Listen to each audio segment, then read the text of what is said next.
Hello everyone. Today we'll be talking about the role and interpretation of minor salivary gland biopsies in cases of Sjogren's syndrome. Biopsies of minor salivary glands, especially from lip region, are a vital component in AECG criteria as well as the ACR-EULAR criteria for Sjogren's syndrome diagnosis, and therefore their accurate interpretation is imperative to form a correct diagnosis.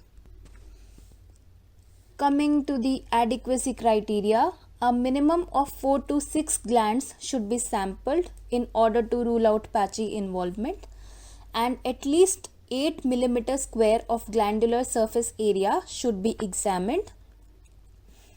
In order to call a focus or an aggregate, the number of lymphomononuclear cells should be more than or equal to 50 in number, and they should be present in periductal or perivascular locations. Further, we calculate the focus score by dividing this number of foci in the entire specimen by the glandular surface area and multiplying it by 4.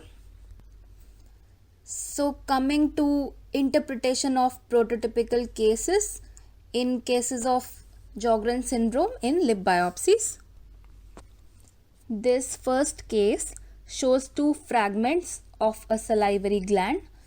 Even on lower magnification, we can appreciate that the salivary gland looks pretty normal, the acini look healthy, and the periductal areas look unremarkable.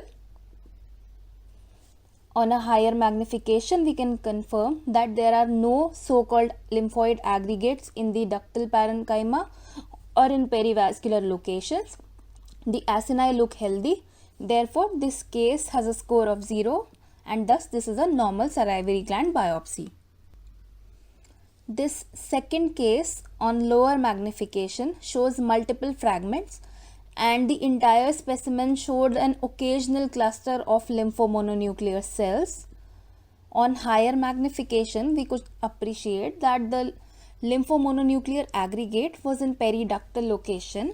However, the surrounding acini looked normal and healthy. There was no evidence of acinar or ductal destruction apart from the mere presence of these lymphomononuclear cells. Therefore, this case had a focus score of 1. In the next case, the entire biopsy specimen showed presence of 2 lymphomononuclear aggregates, each comprising of around 50 cells. However, once again, these aggregates were seen mostly in the periductal locations, and the acini were relatively preserved. Also, there was no ductular destruction. Therefore, this case was assigned a focus score of 2. In the next case, even on lower magnification, we can appreciate the busy nature of this biopsy, and on a higher magnification, it was evident that the lymphomononuclear infiltrate is diffuse in nature, and it is insinuating all throughout the salivary gland parenchyma between the acini, and also seen in periductal locations. In addition, there is partial destruction of many of the salivary acini, and many of them are relatively preserved. Therefore, this case warrants a focus score of 3.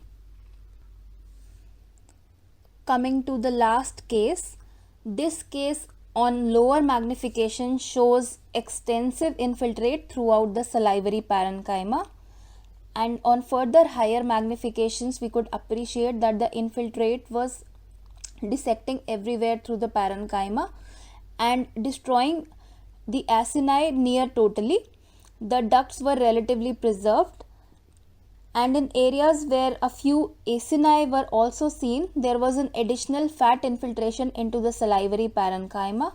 Hence, both such areas with either absence of any viable acini or with a few preserved acini and infiltration of fat diffusely into the salivary parenchyma, such cases are assigned a focus score of 4.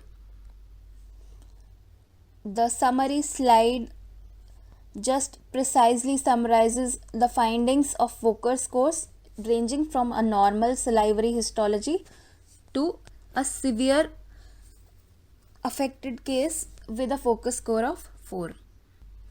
To conclude, focal lymphocytic sialadenitis is the characteristic feature of salivary gland biopsies in Sjogren syndrome, and all the cases with focal scores of more than 1 are significant, and they are an integral part of diagnosis as well as classification criteria for Sjogren syndrome.